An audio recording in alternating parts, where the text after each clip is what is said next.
I know a lot of people post. I don't know how often it's used for photography, but like art stations pretty common in like the like.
Hello, and welcome to the book reading for Celluloid Wars 2. Our featured Hollywood guest today, who you should come out to his talk as well at 5:30 at the Rita Blitt Gallery tonight. But Allan Holzman is a two-time Emmy-winning, Peabody-winning, Lifetime Achievement Award-winning from the American Cinema Editors filmmaker. And he's one of my absolute favorite people. And I can't wait for him to read from this book because his stories are fabulous. And this story from the inside of Roger Corman's School of Filmmaking is one of my favorites. So, Allan, take it away. Thanks, Matt. This book is about my directing my first feature for Roger Corman. And I'm a stutterer, so I had a long path to directing. And the first time I asked Roger for a directing job, I showed him my film that I made at the American Film Institute, which was a 35 millimeter short, anamorphic color, based on the short story by Roald Dahl called Skin. And I had edited 2 movies for him during this time. I cut a movie for him during each of my 2 years at the American Film Institute. The first one was Candy Striped Nurses, and the second one was Crazy Mama, that was directed by Jonathan Demme. And I brought him to the screening. I was actually recutting a Peter O'Toole movie that he just bought, and he came to see my work on that, and then I showed him my movie, and he only fell asleep once during it, and there was the sound dial next to his face, so I reached over and woke him up while I raised the sound. And we walked outside, and I was carrying my film can, and I said, can I do, and he said, thank you very much, Allan, I'll see you later, and I watched him go off. So I went off to become an action editor and worked for Fred Weintraub, who is famous for having produced the Bruce Lee movies. And I was editing in Hong Kong and in the Philippines. And the Hong Kong movie starred Robert Mitchum, and the Philippine movie starred Jodan Baker and Susan Sarandon.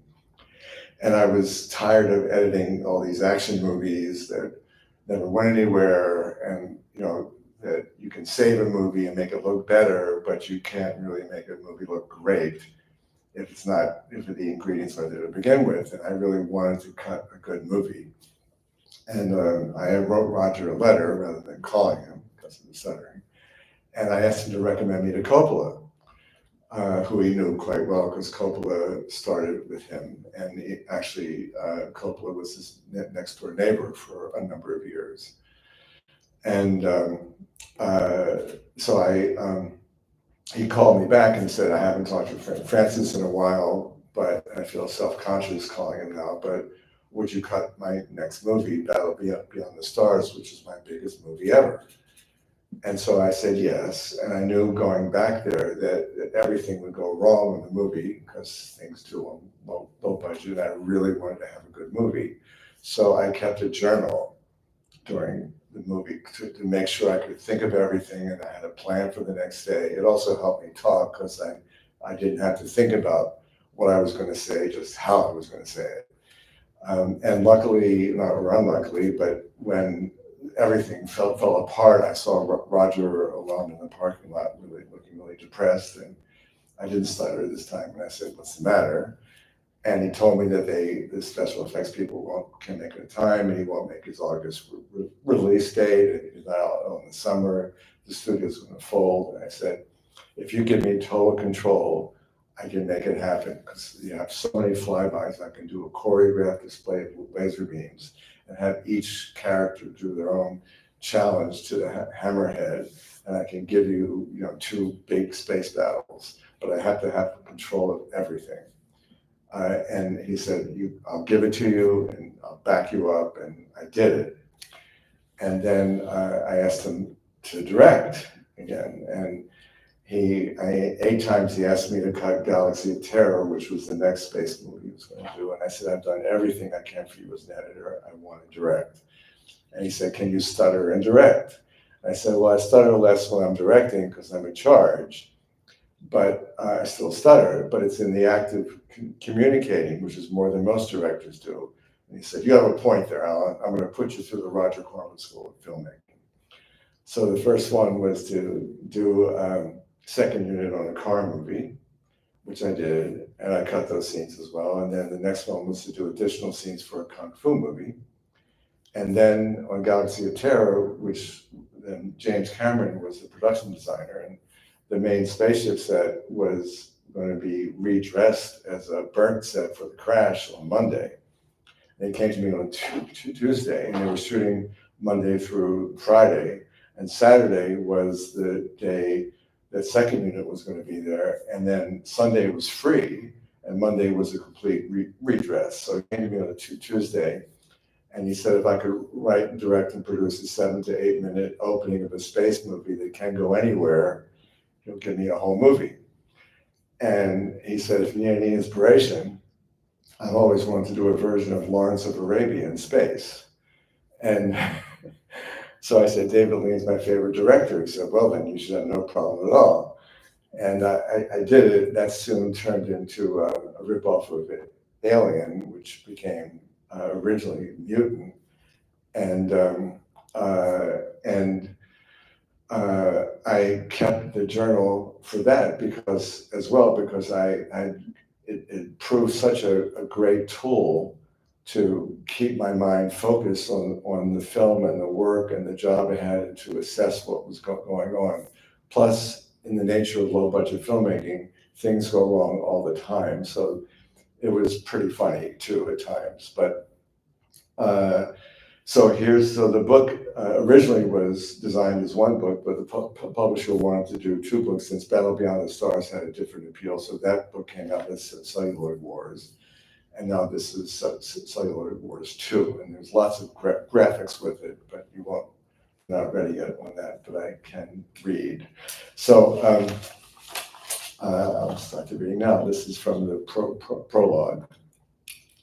When I arrived a week late to the start of my first year at AFI, I explained that I had an editing job which I had to complete in order, this is coming from New York City, I had to complete in order to have enough money to support my first semester. The real reason, though I didn't need the money, was that I stuttered and I dreaded introductions. If I arrived late, the flow of meeting people would be greatly reduced, and I could blend in more easily. Also, I didn't block on any of the words contained in I had an editing job. But pronouncing my last name had been difficult since first grade.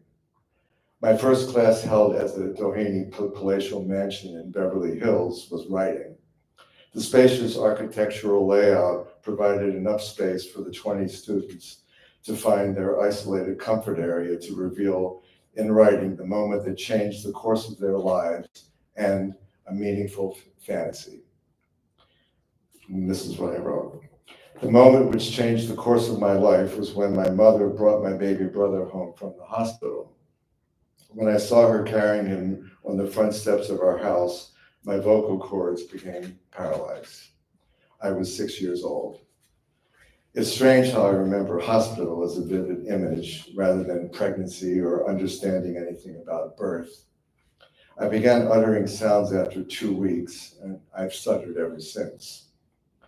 Everything became compounded that year. My brother nearly died of spinal meningitis. I remember sitting with my younger sister at the top of the stairs, holding each other, crying. My brother's body was stretched in a brace on my parents' bed, surrounded by doctors with their black bags and stethoscopes. My father's thick hands, my mother's tears. Did I do it? Did I kill him? Please, God, let him live. I ran away. The sky clustered in gray clouds, turned a deep red. God was angry with me. I returned home. My brother lived.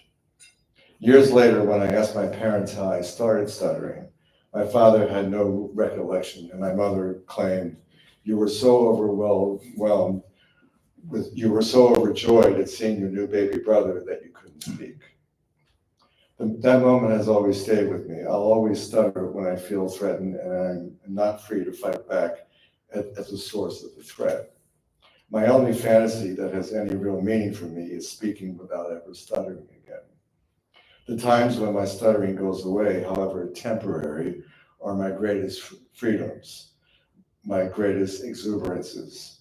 At a party, when I am drunk, when I am with an intimate friend, when I am acting, or when I am in the midst of directing, I experience these freedoms. I simply would like to do these few things and only these 4 things for the rest of my life with no other disturbances or obligations. When I was 33, I decided to write a novel based on my life in order to understand my life. The title of part 3 was Rape, Romance, and Roller Skating. When I began stuttering, I could never talk with older men, particularly men with thick, hairy hands. In fact, whenever I saw a man with thick, hairy hands, I would get chills that caused me to shake. The shaking wouldn't last long, but I would feel it travel down my entire body. When I reached page 260 of my unreadable novel, I uncovered the truth and stopped getting chills. My stuttering did not change, but at least I understood why. On page 260, I described how I have often received images of rain against the window at night. Now I know why. It was my view while I sat naked on my uncle's lap after he had given my sister and me a bath. While I was on my Uncle Harry's lap, he molested me. I still remember his face pressed up against mine. I remember his hitting me. I remember most vividly his thick, hairy hands. And his wife, my mother's older sister, leaning her large face over me afterwards, desperately instructing me to take a deep breath, slow down, and start over. I was living proof of what her husband did. I learned a little over 3 decades later in speech therapy at UCLA, when my stuttering reached a point where I could no longer speak to anyone, that her making me aware of that stuttering was wrong. It's the most damaging thing to do to a child who stutters. While directing and editing Survivors of the Holocaust for Steven Spielberg's Survivors of the Shoah Visual History Foundation, I was approached by the Mary Lou Henner talk show regarding 2 documentaries that I had made about the stuttering therapy I went through, where I learned to accept myself as a stutterer, ultimately reducing the fear associated with stuttering. To be clear, the reason someone starts stuttering as a child is no longer the reason that a person stutters as an adult. Stuttering as an adult is because of the fear of stuttering. When the Mary Lou Henner's producer requested that I reveal my stuttering story on the show, I agreed.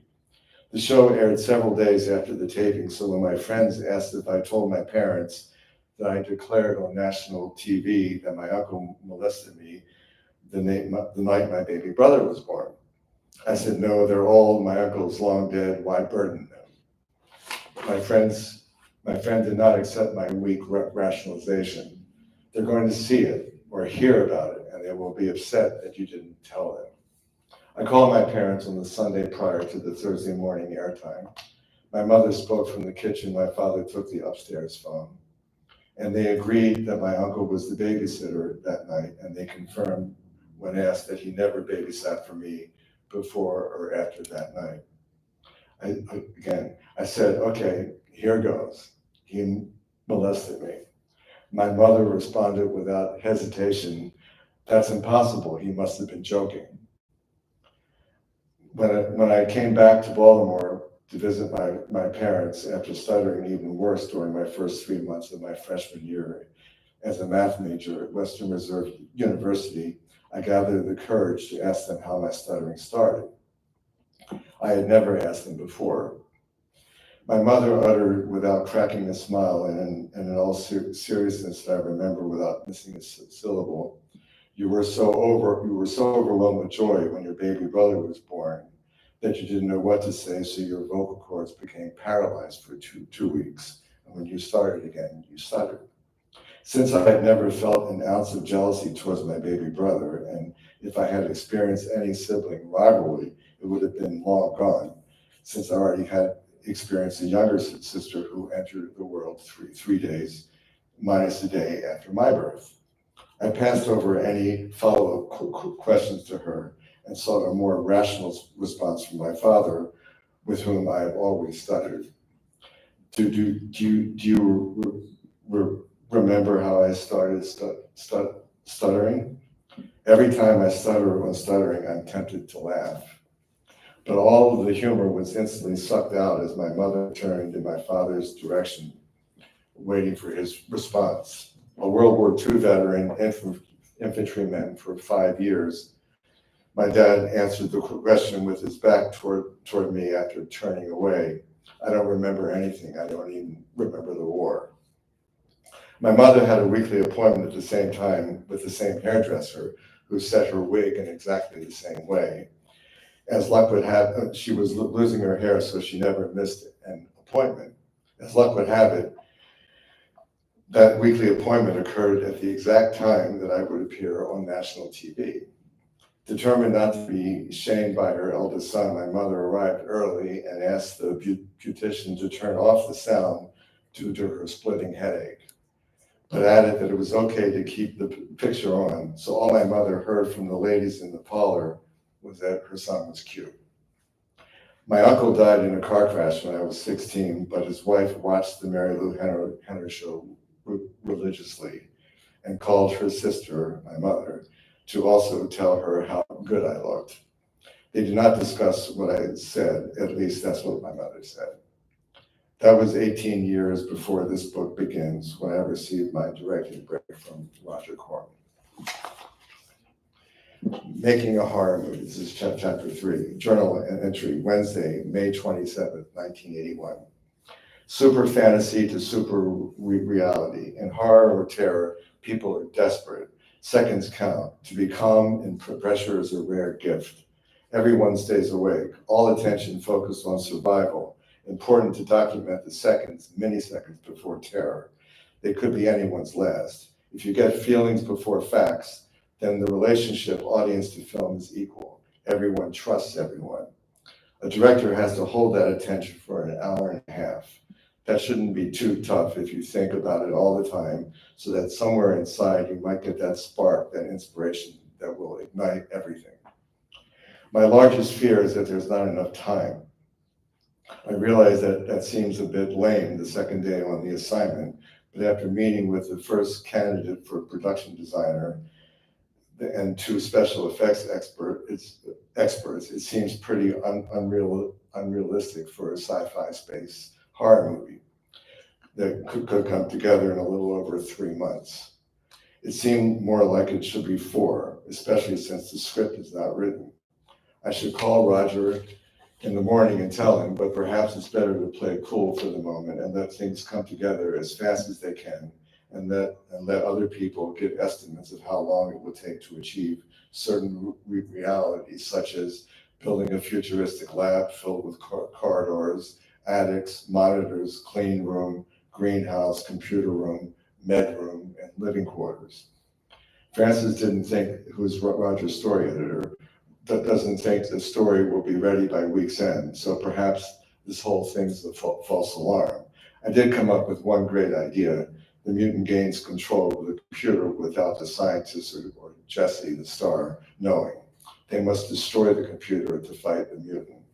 Will this whole thing work? I'm scheduled to go out of town for 2 weeks. Mariana's out, who's the producer, and Mariana's out of town for 2.5 weeks after that. Aaron, the production manager, will not be available until 4 weeks before production, and the same thing is true for the first AD. The second draft won't be ready until a couple of weeks prior to shooting, and this is the space movie with special effects. Journal entry, Friday, July 17th, 1981, 3 years before the apocalypse, meaning 1984. The budget is $650,000. It's difficult to break through and get anything concrete accepted, enacted, hired, staffed. But perhaps through constant effort and communication, we can solve this riddle of making a movie so that a dream can become reality, or at least a movie. We hired Chris Horner for production designer. I'm ecstatic. He's hip, modern, futuristic, and has an architectural sense that will work wonders for the film. Journal entry, Friday, August 7th, 1981. Great spirit emanated from the crew. The construction manager, art director, said, nothing's going to stop us. Every department head and practically each member in the department had confusion over what to do and how to begin, or how did I envision a specific juncture in the script. There are certain pitfalls in low-budget productions, such as it seems overwhelmingly important to show to show everything that you make. Suggestion means poverty. Suggestion in bigger budgeted films is usually interpreted as style, wisdom, and subtlety. But in low budget, it's embarrassing to show that you are poor. And 2, you make too many decisions because it will save time, manpower, and money. But as they say, I can't complain. I've got the top job. Janice McCarty came up with a really sexy design for the women's one-piece jumpsuits, which are mostly cotton and cling to the body, very attractive and comfortable. But as a designer perfecting her line, she has difficulty responding to criticism. I felt her confusion at the constant mutterings and indecisions of film people when we discussed the use of pockets. She insisted that it would ruin the look. I wondered about the practicality.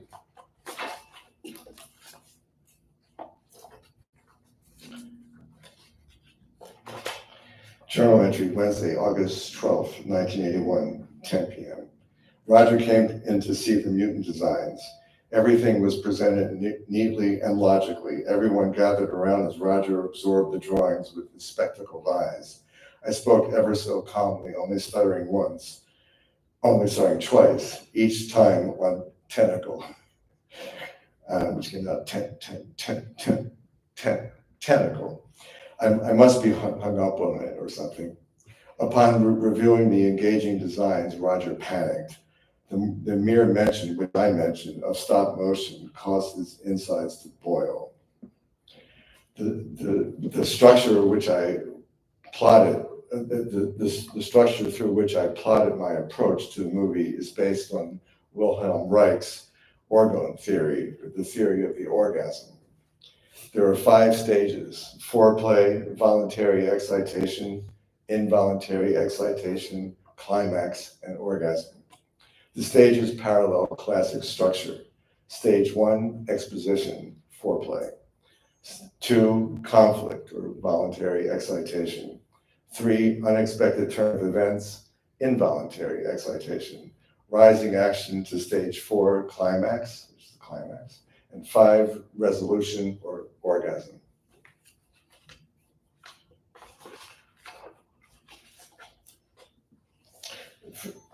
In the afternoon, I met with Tim and Francis, and Tim is the screenwriter, and Francis in her office to work out the ending. I started with the pictures of the mutant in the various stages. Roger walked in and told us about the ending in the Sinclair Lewis novel, where the dead Union leader is carried through the street, leading a city of people toward rebellions.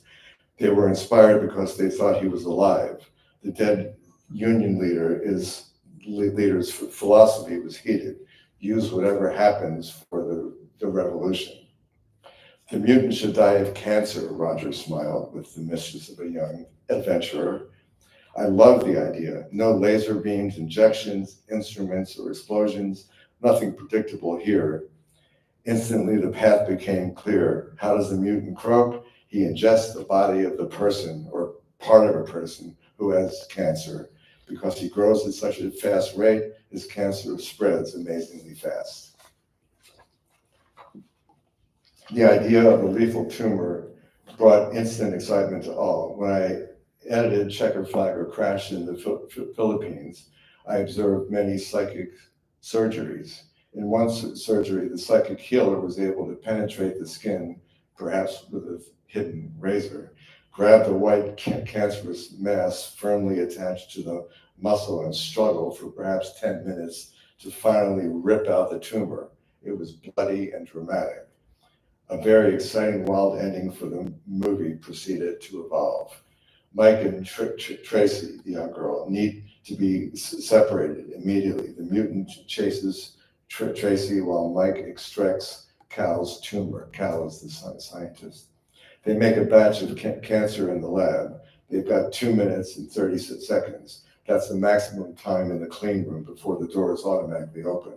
How can this be a chase? I passed my mind through the passages of the manuscript as characters fluttered through my brain, voices dipped and snarled, while monsters screamed and lovers wept. As a young filmmaker, dreamed his film for the entire world to see. Journal entry, Sunday, September 6, 1981, midnight.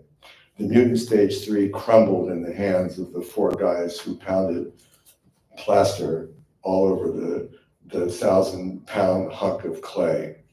Steve Neal, the chief monster maker for stages 1, 2, and 3, looked most disappointed at the disintegration of the sculpture. His severely disappointed frame was covered in plastic powder. He looked remarkably like the monster he tried to form with his tired hands. I couldn't yell or get angry.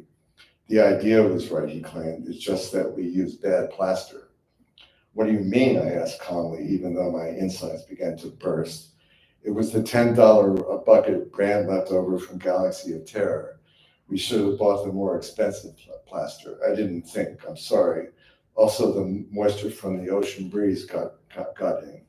Roger's studio was a block from the ocean.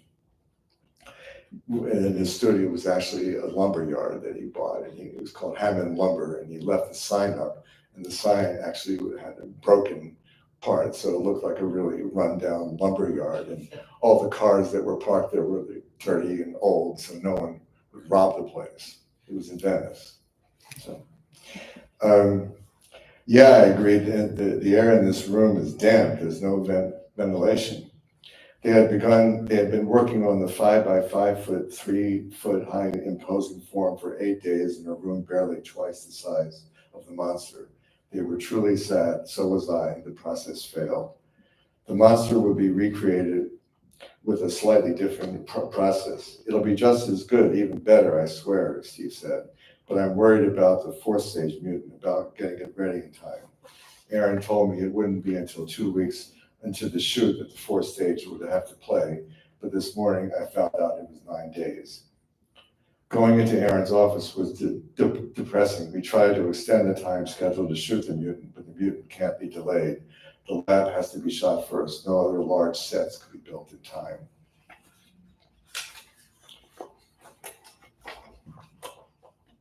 The jellyfish, to abruptly change the subject, are not working. The process that John Beekler took weeks to develop finally failed.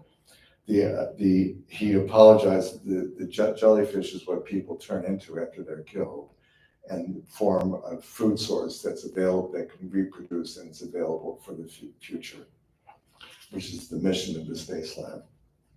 I expressed my frustration at his explaining technical means of achieving his goals as if they were proven formulas and not his hunch.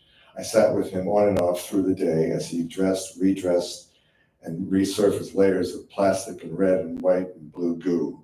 His temper flared, but the jellyfish finally began to work. The point is to make it disgusting, but not overly disgusting, because it has to be believable as a new food source, and it needs to give the illusion that it's translucent.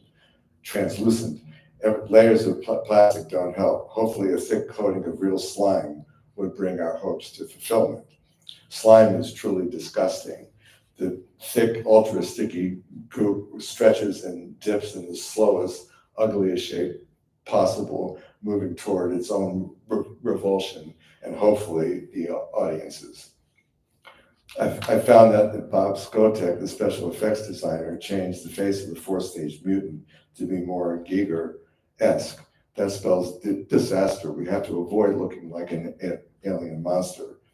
But not only is it tough to top Giger, it's impossible. Alien looks like Allan. Just swap the LA for the IE. Am I then the monster? There are many, many steps, but now that everything has been figured out, written, and graphed, I can be more of an engineer on the set. This is days later. My plan is to shorten the shot list while we are in the mist. There's only so much of war that could be figured out in advance. The important thing is to have an extremely clear shooting strategy that is communicated to everyone. And when the winds change, when difficulty arises, you're able to adapt because you're no longer trying to figure out what's going on. You're simply trying to determine the most efficient and meaningful way to create the pieces necessary to express your vision. Sweating from eager, exuberant stride skating to work in the sun-baked morning air, I offered an immediate smile the moment I encountered Roger at the stage this morning. He was excited. I'm going to give you the same speech, Alan, that I gave Scorsese and Coppola, he said, pointing as I sat. Go for depth. That's the most important thing in using a set. Place your actors so that you've got a large part of the set behind them. Don't film up against the wall. Move flats, reposition them, but never film against the wall. When necessary, put a piece of blackboard over the camera to hide the area above the 185 cutoff. If there's no ceiling, but get the widest shot possible. Use wide angle lenses. So, Matt, are we running out of time? No, you can. Okay. Shoot through things. Use foregrounds. In the Poe films, that Roger directed, House of Usher, The Pit and the Pendulum, The Premature Burial, Tales of Terror, The Raven, The Haunted Palace, The Mask of the Red Death, The Tomb of Lygia. I carried around. This is what Roger talking. I carried around a candelabra, and I would sit it down in front of the camera whenever we needed it. And most importantly, after a take, don't ask anyone how good it was. The cameraman will tell you if it was bad for him, and so will your sound man. Don't stand around and congratulate yourself after a good shot. You'll lose at least 5 or 10 minutes that way. Announce the next shot and move immediately to your next camera position. You'll save an hour over the course of the day. You'll thank me for that. He toured through the main stage. Whenever he saw an empty surface, he instructed us to fill it with high-tech tubing. It doesn't have to make sense. Just if it doesn't look busy, then it's not believable. It'll look like TV. Then I revealed the general schematics of my shooting plan. My greatest excitement is for the hallways. Create a maze through the change of direction and color. The bottoms of carry-out lunch cartons and egg crates carried over from Jim Cameron and his Galaxy sets will line the actual corridors and will repaint to change the locale. Roger gave me his blessing. The show is on the road despite the setbacks we experienced today. The guns didn't work, the molds broke again, the set dressing stalled with Chris's insecurity over choosing colors and his experiments that never seemed to satisfy. Chris has a right to try his hand at different things, but unfortunately there's no time. I truly love his conception, but he has been fascinating to work with, but his manner is slowing the overall process. When I left work tonight after a long, thrilling day, scouting 40 miles north of Los Angeles at Vasquez Rocks for the planet Exarbia. Our lead actress, Tracy, suddenly had a conflict. She had been selected for a McDonald's commercial 2 days prior to the start of production. Her boyfriend manager requested that she be excused from the first day of filming. He also wanted to withdraw the nudity clause in her contract, now that she would be featured in a national commercial. We offered a compromise that we free her after 1 p.m., but there was no way we could rearrange our shooting schedule to free her for an entire day, and there was no way we could eliminate the nudity. Everything is just too tightly planned for a futuristic special effects show in 20 days. And after all, I argued, this is a Roger Corman monster space horror, R-rated, sexually intense movie. It's impossible to sacrifice any of the planning. Much to my ever-increasing dismay, the manager boyfriend declared, the commercial is more important on that day than the film. If you don't let her do the commercial, she won't appear that day for your film. Then she won't do the film, I hastily responded, never thinking he'd withdraw, which he promptly did.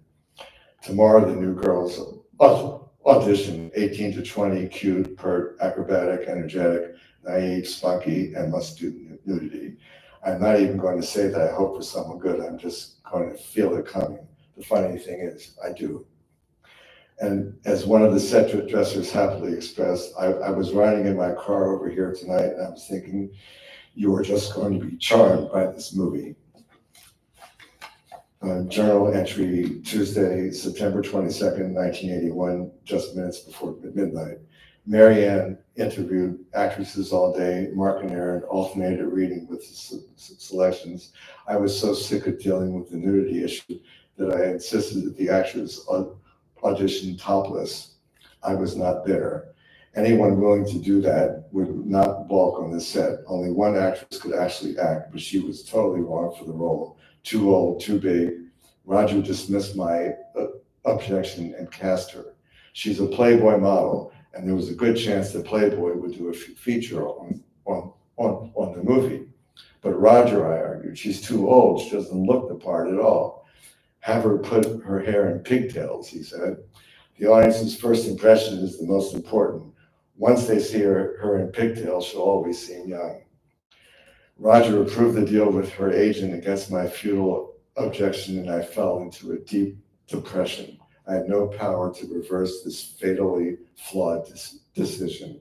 Misery set in. Then another actress innocently descended just moments before the 6 p.m. deadline. At 14, Dawn Dunlop modeled for Britain's internationally award-winning photographer, David Hamilton. 4 years later, she's perfect for Tracy in her movie debut. I insisted we had to break the deal with a model from Playboy. Marianne called Roger several times at dinner. He left it up to New World's lawyer, Paul Alman, after his long day. Paul flat out lambasted me for indecision, even though I never decided on the Playboy actress. He threatened to beat me to a bone, I think he meant pulp, if he knew the actress did not pull through with flying colors. Paul suggested that I walk around the studio and think through my decision one more time. I didn't last a half a block. Journal entry, Monday, September 28, 1981, 10 p.m., day 4 of shooting. I feel like throwing up. Today was completely disgusting. We filmed in the animal lab with real dead animals.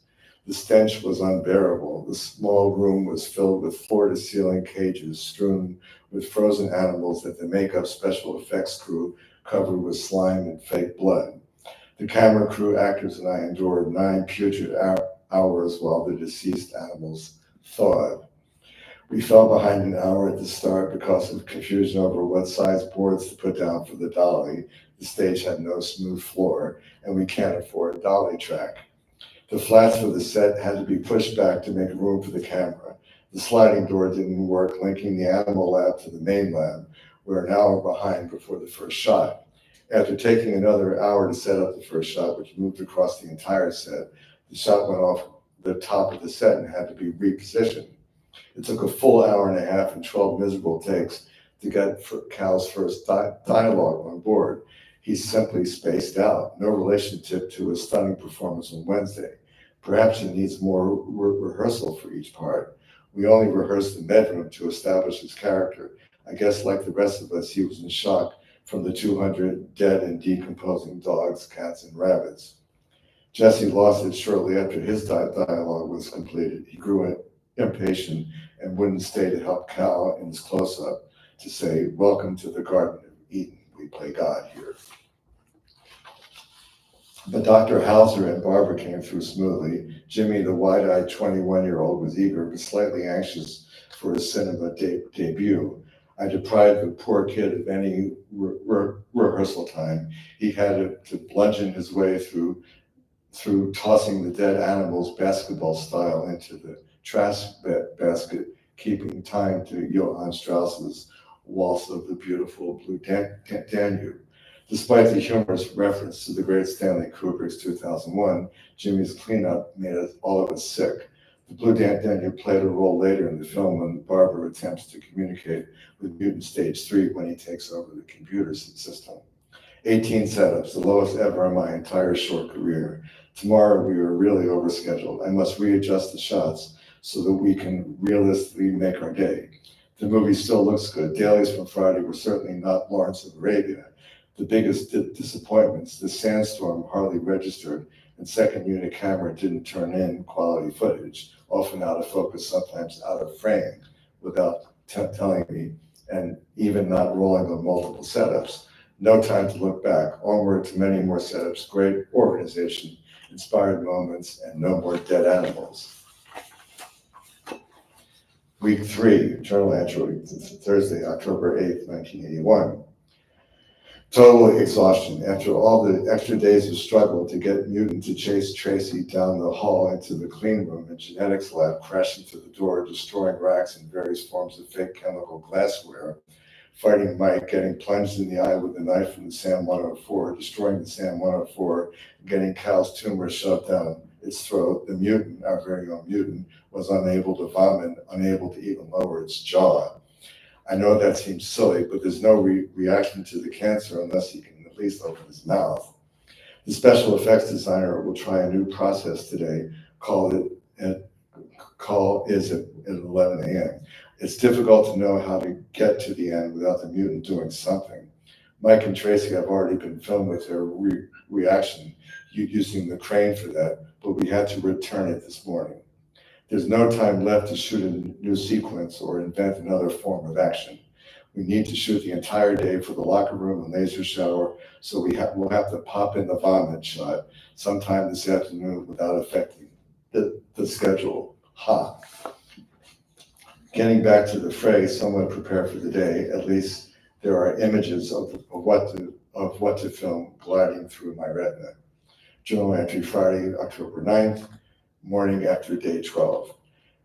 In dailies, the breakaway door that the big Mutant destroyed looked entirely phony. The Mutant vomit worked. Fortunately, it was in the hands of the chief prosthetics maker, John Beekler and Don Oliveira, the guy who created the SAM 104. Don actually risked his life inside the Mutant. The vomit is made of polyurethane foam, which Don projected in liquid form from inside the Mutant's mouth. The liquid solidifies upon contact with the air, and if it touches the skin, it burns instantly. The crew and I hid behind a wall formed with extra large garbage bags. Tiny circles were cut out for essential eyes. The pink regurgitation was wild, especially when the Mutant's head swayed from side to side. The shot absorbed hours of preparation, and we'll have to complete the remainder of the Mutant's death sometime tonight. We are working late hours with the crew. They are tired but truly behind the movie. But the way things are going, that may end soon. It took 5 hours to film the scene with 3 movements and about 12 shots, which for the most part involved actors staying still, saying their lines, and the camera locked off for all the shots with the exception of one point of view. Why did it take so long? There was no set behind either of the 2 doors when they opened. Jesse didn't know his lines, and Dawn totally rebelled over nudity. She gained weight since her audition and wasn't comfortable. June felt fine about the laser shower scene since she stood behind Dawn and whose plays Tracy rightfully demanded a closed set. where only the people absolutely necessary for the shot would be present. Director of photography, assistant camera, script supervisor, 2 production assistants who spritz mist on the 2 beautiful women, and 2 gaffers from the lighting crew who flashed the real lights in anticipation of animated laser lights. 4 hinged flats blocked off all viewers from the outside, but when I stepped outside of the closed, quote-unquote, shower to speak to the sound man, I saw most of the male population of the crew stacked one on top of the other, peeking through the narrow slits in every corner of the flats. Journal entry, Monday, October 19, 1981. Unnaturally calm in the morning when we returned to the med room with the jellyfishy cow. What a performance as the bloodied scientist zaps the mutant's newly created food supply. I may have set off too many squibs, miniature explosive devices worn on the body, that push sparks out away from the body. Sparks flew everywhere, truly a zap fest. After making some neat story connectives and even some subtlety of movement, we went over to the steam room. It took nearly 3 hours to get the first shot I mastered with Tracy and Mike up until the mutant falls through the overhead grate. It was a struggle to get Dawn to do full nudity. New World Pictures, with its history of exploitative, low-budget action pictures, not including Battle Beyond the Stars, does not necessarily inspire trust. Certainly, there isn't a protected, neat environment for subtlety.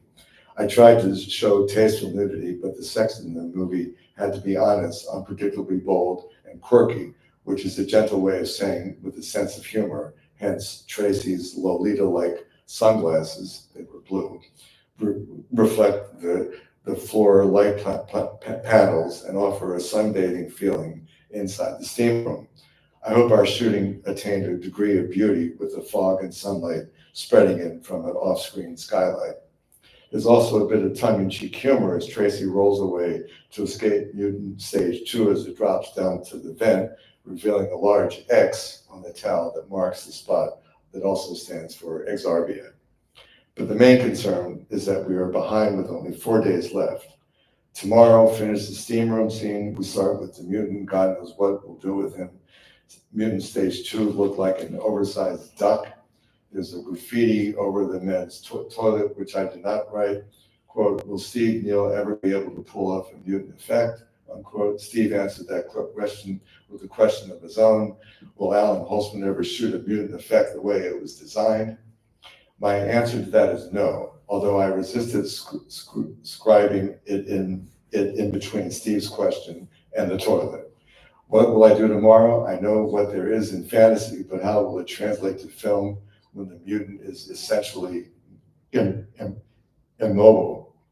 We shot Tracy in the control room with readouts on the monitors. Somehow we can rescue the new version of the outdoor sequences where they discover the mutant isn't in the cocoon with Tracy as she tracks the mutant on the monitors. We have to shoot the conclusion of that scene when the mutant stage 3 dives through the glass wall into the control room and chases Tracy. The chase needs to be the mutant's point of view through slime, of course. This movie is spaced out. Suddenly, there is no longer the time to shoot everything, and there are still new sets to film. We are using the 18mm lens for floor angles. The wide, sharp focus is so dynamic. Perhaps we should always see the mutant with an 18mm lens. The mutant's point of view through slime is a tough one. It almost seems too pretty unless the monster is deaf, and then there's the eerie lack of noise, or the mutant hears the muted distortions combined with constant slow dripping presence of slime. Perhaps the sound should be dull. Oh, that's my phone.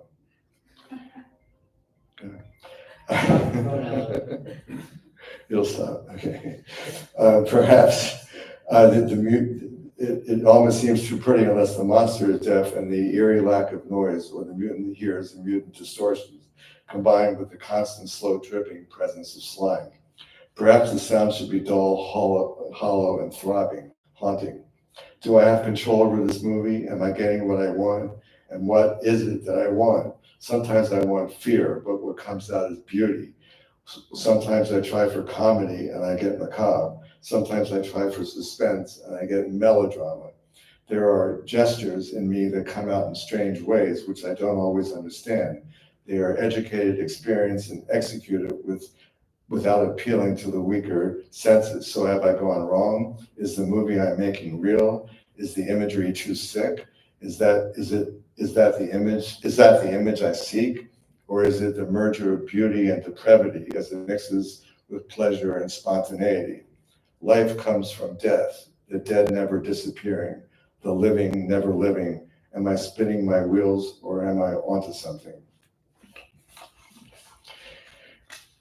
Journal entry, Tuesday, October 20th, 1981. First, it was the mutant people in the morning with Le Mutant Deux, the duck stage. The mutant makers started acting like fifth graders the moment they walked onto the step. Steve Neal stood holding the duck-shaped giant bath toy, ready to film. He looked at the camera operator, who was also the director of photography, in the eye and requested with all seriousness, "Can you frame me out?" "Are you kidding?" I laughed, and then he started ranting about how they couldn't do the shot, despite the fact that I had been clear about what I wanted the mutant to do, staring through the grate, plop down when the grate suddenly opens, and after shooting the mutant's point of view through a slime grate and his point of view chasing Tracy and Mike, the stage 2 mutant moves towards them and his head bangs against the wall. The mutant 2 point of view would intercut with any movement of mutant 2. It took over 2 hours to get the point of view through the grate and the plop. Banging into the wall, we had to farm out to the second unit, and it will probably look like a rubber duck bumping into a flat.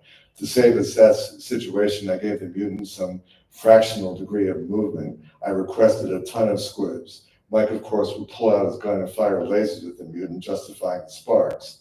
The squibs create a clear frame by adding another frame or two, and I can intensify the hit.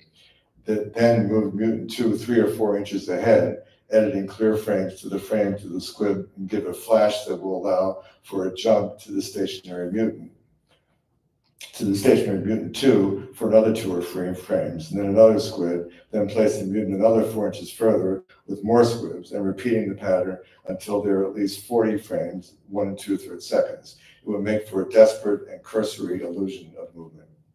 Why don't I just settle down? Yet there is no life outside of film. Not more for 3 days. Then there will be the dull realities of life's predictable traumas, quite unlike the unpredictable ones we seem to face daily. 34 setups were planned for the day. We didn't even get 17. We seem to wait for everything, yet the quality is very special, so I must learn to settle down. But boy, did I get pissed at Mark, my trusty assistant director, who I don't think ever really liked the movie. Horrible thing to say, especially to someone who's taking care of me.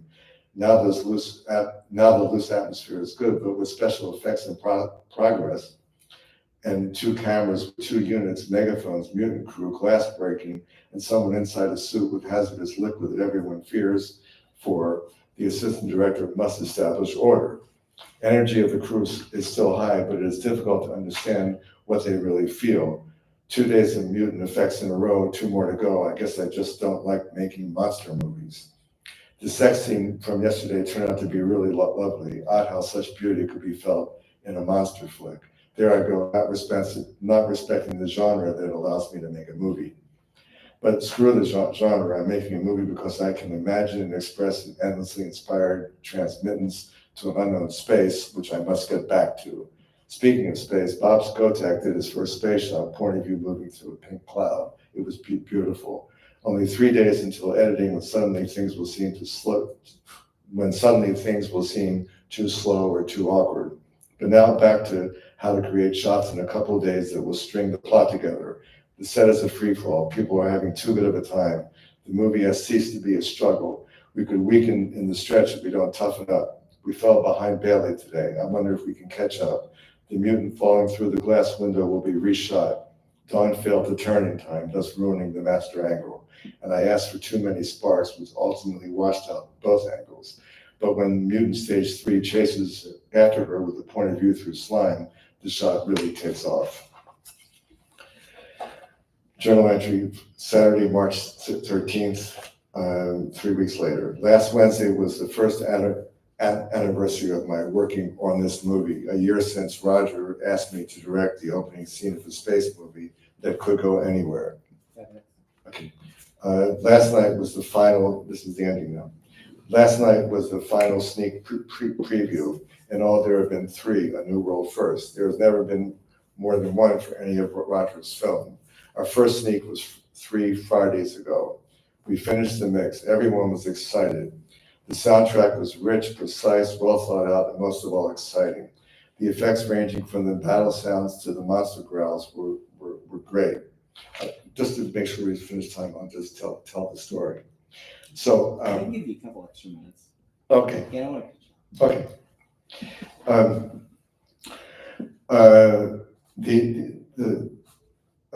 So our first sneak was 3 Fridays ago. We finished the mix. Everyone was excited. The soundtrack was rich, precise, well thought out, and most of all, exciting. The effects ranging from the battle sounds to the monster growls were great. The music was melodic, rhythmic, tense, emotional, otherworldly, novel, and scary. Location, Culver Cinema, a fairly deteriorating part of downtown Culver City. The crowd arrived to see Vice Squad, a hard-hitting, heavy R-rated street movie, completely unaware that the film would be preceded by a sneak preview of Mutant. The only announcement of the screening was a tiny 6-inch by 20-inch cardboard handwritten sign with Mutant sneak preview tonight in black magic marker, unevenly scribed by hand that only a fraction of the 600 in the packed theater ever saw or suspected.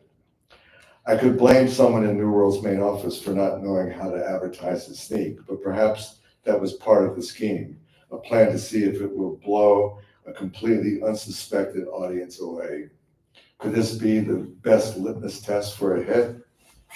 The theater installed large, ornate aisle lights the day before. They were too bright, and when I asked the theater manager to dim them, he had no idea of how to alter the intensity. When was the last time you were in a theater and you could see everyone in the audience while the movie was running? The screen remained slightly washed out during the entire event. The sound started off low, but was fortunately increased to the proper volume once I reached the projectionist. Nothing else that happened on Mutant's opening night could be termed proper.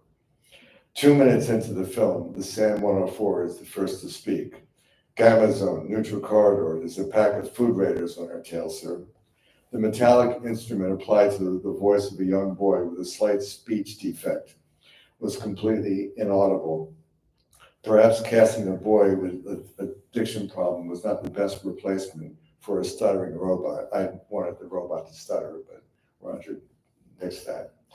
From the outset, I wanted not that it was Roger's fault. Anytime I've had a movie, 5 movies I directed, I've always wanted to have a minor character who stutters, and I teach the character to stutter, and not because usually stuttering portrayed in a movie, except for some great ones like One Flew Over the Cuckoo's Nest and A Fish Called Wanda.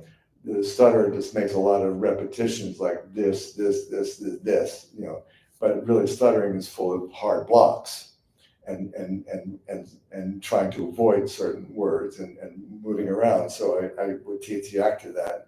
And the producer always arrives on the set that day for the first shot of the stuttering minor character actor.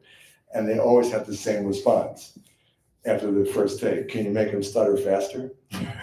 So I always say, forget the stutter after that. Anyway, from the outset, I wanted the robot to stutter, but because of his nervousness and deepening malfunction, somehow a human voice with a special problem seemed fitting for robots in the future. Even though the voice is a programmed personality, it can be given emotion, and the attempt to be perfect or at least keep pace and function well could stress the system and cause malfunction. Regardless of the motivation, what was amplified out of the SAM 104 was pure atonal garbage that no one understood. I mean, zero. Fortunately, the constant barrage of space effects and battle action made up for this foolish failing, and the film rolled swiftly into the main title sequence.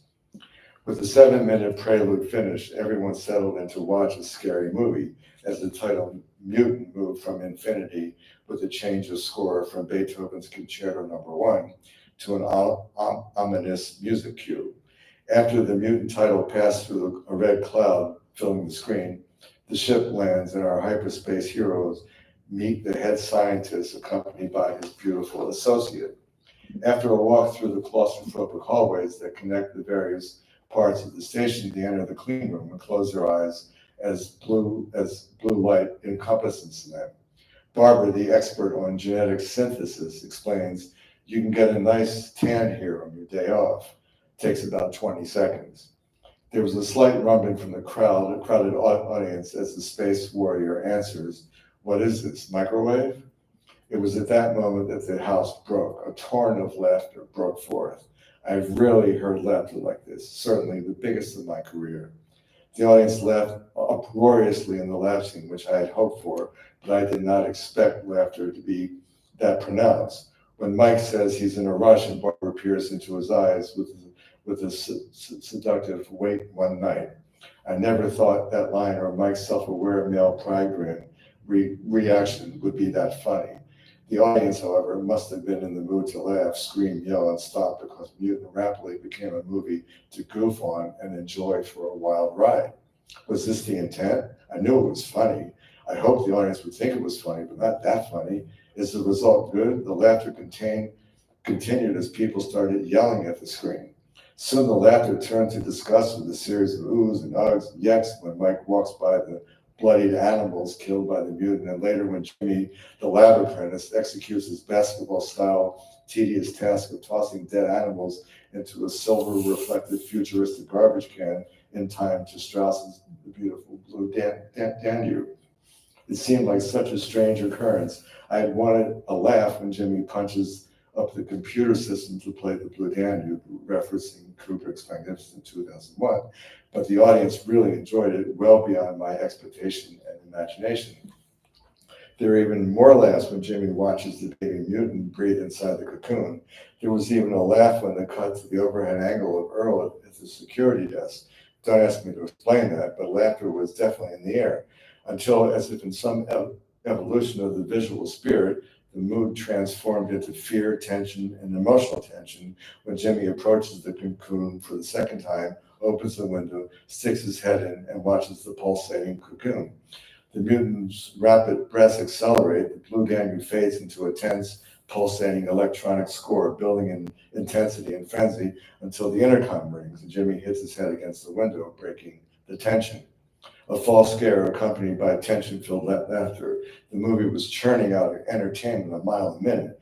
While Jimmy speaks on the loudspeaker with Hauser at Earl's security desk, the baby mutant twists through the slime, eventually squirming out of the cocoon, plopping onto the floor of the giant incubator. When Dr. Hauser sends Tracy to help Jimmy, Jimmy reaches to close the transparent window, separating himself from the baby mutant. The shots of Jimmy's face become closer and closer until his eyes turn up to carefully close the barrier between his life and the quote-unquote little terror, as Dr. Hauser affectionately calls what we eventually will discover is his offspring. There is a total silencing of music and sound effects, cut to a reverse angle, reflections of yellow lights glimmer on the plexiglass shield. Suddenly, the vicious baby mutant flies out, slapping onto Jimmy's face with a violent hit, throwing him back into the lab, breaking glass as he struggles to remove the baby beast. The 600 in the audience, my dear friends, jumped out of their seats. It was a yell as big as the ending of Carrie when the hand comes out of the dirt in the graveyard and grabs Amy Irving's ankle, which was the biggest yell I had ever heard until now. My insides went bananas. This was great. This was theater. This was emotion, a circus. I was overjoyed. The audience was doing everything except hurling popcorn at the screen. It was a madhouse, a dream come true, or would it be my worst nightmare? At the end of reel 6, when Hauser starts to decompose into food, Cal reveals the process his decaying boss utilized in creating a new food source. One guy in his early 20s kept laughing louder and more frequently than anyone. In fact, he had led much of the laughing since the outset. Thanks to the bright lights in the aisle, Roger easily identified his location in the back row. Sitting only a few feet from where I was standing, next to the wall at the back of the theater. Roger rose from his seat, signaling for his henchman, Clark, to follow. Roger walked right by me, leaned over the railing at the back of the theater with Clark at his side. He didn't have to wait long. The unsuspecting man laughed and whack! The impact of Roger's fist on the laughing guy's chin seemed like it emanated from the screen, but Roger clearly identified himself as the source, firmly pointing his finger only a few inches from the face of the innocent and stunned moviegoer. "Stop laughing," Roger yelled as he stood over his seated victim. "This is a serious sci-fi movie." Roger's crazed effort failed as the rest of the nearly packed theater continued vociferously reacting to the screen with unabashed gusto. After a few minutes, Roger, followed by Clark, moved towards the front of the theater to avoid any possible retribution from the guy he punched. Roger continued notating whenever the audience laughed. Luckily, Reel 7 had very few, one to be exact, but the stricken audience's members' friends headed in Roger's direction at the beginning of Reel 8. "Let's split up," Roger whispered to Clark. "They're gathering behind us. They might jump us." They found separate places to sit so Roger could continue taking notes for Reel 8, the final reel. The operation to remove Cal's tumor inspired the most cinematic wildness. Intercut with Tracy screaming in the hallway as she flees the mutant with Dr. Howard's severed hand clinging to her skimpy terry cloth robe, despite her effort to shake it off. Cal screams as Mike has to begin the operation to remove his tumor without morphine, which generates a scream duet, which brought the house down by their fifth scream exchange. But the killer was the second cut, revealing a wild spray of pink liquid vomit, methyl cellulose, that solidifies on contact with air for the mutant's death that provided the high point of resounding laughter. When the film ended, Roger stormed out of the theater. "Allan, this is the worst sneak I've had in 23 years, but don't worry," Roger declared as the end credits rolled over the mutant dying body, spewing out organs while red emergency lights flashed. "You must feel awful," he said, as I joined him with the rest of the New World contingent under the brilliant neon of the Culver Theater marquee. "No," I answered, "it was great. They reacted to everything. Never did I think they laughed that much. But it's like American Werewolf. American Werewolf premiered a few months ago and had people laughing and screaming." Unimpressed, Roger gazed at me with intense consternation. "American Werewolf didn't make any money," he resolutely declared. Jesse Vinn chimed in. "It was great, Roger. Great post-production. Jesse wore a neck brace from a recent car accident in Mammoth, but he was thrilled about the way he had just seen his character portrayed. I love the humor, and the effects are great." "We're not so happy," Roger said, "but with a little re-editing, it'll be fine." "Why?" "It was great," Jesse responded. "We're getting people laughing at the movie. There are good laughs and bad laughs. Some are good, and they'll stay in. I'm only thinking about taking out 4 or 5 minutes," Roger declared. 4 or 5 minutes, I interjected with desperation pouring from my heart. "Yes, that's all. You won't even notice it. Believe me, I've been through this before. George Armitage, who directed Private Duty Nurses for me, had the only sneak that was worse than yours. One bad joke set the whole thing off. So I cut off the bad joke and it became quite a successful picture. It was when the guy told the girl about how he got his head smashed and how he had a plate in his brain. She asked him if it was painful, and the audience cracked. Other New World employees gathered around. Jim Wynorski, the New World publicist and co-writer of The Mutant Story, fearlessly declared, "I liked it a lot. I thought it was great." Roger switched his attention to Marianne. "Marianne, what did you think?"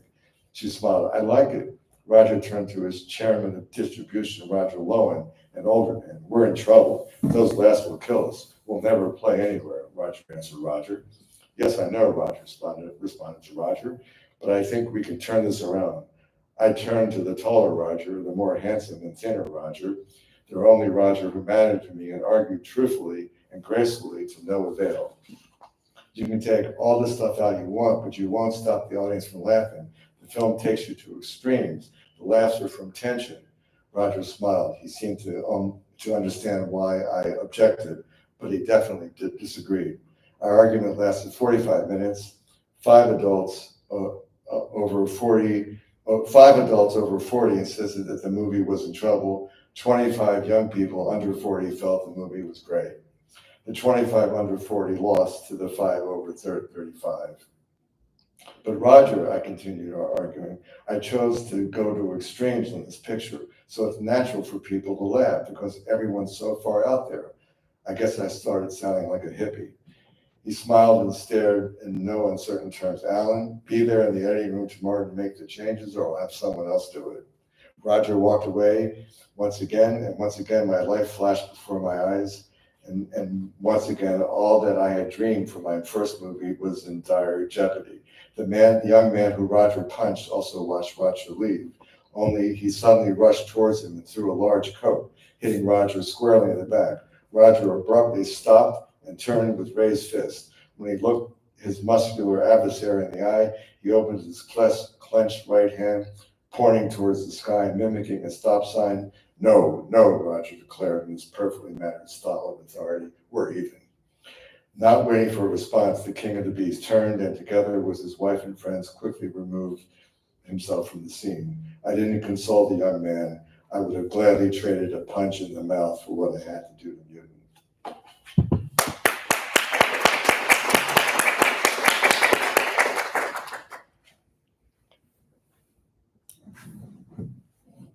All right. Well, thank you so much for coming, and everybody out on YouTube. Thanks for watching. That's one of my favorite stories that Allan tells. I love the punchline and the Coke at the end. So make sure you watch us on Facebook at 5:30, or come out to the Read a Blit Gallery so you can check out Allan's main event tonight. And there may be a surprise.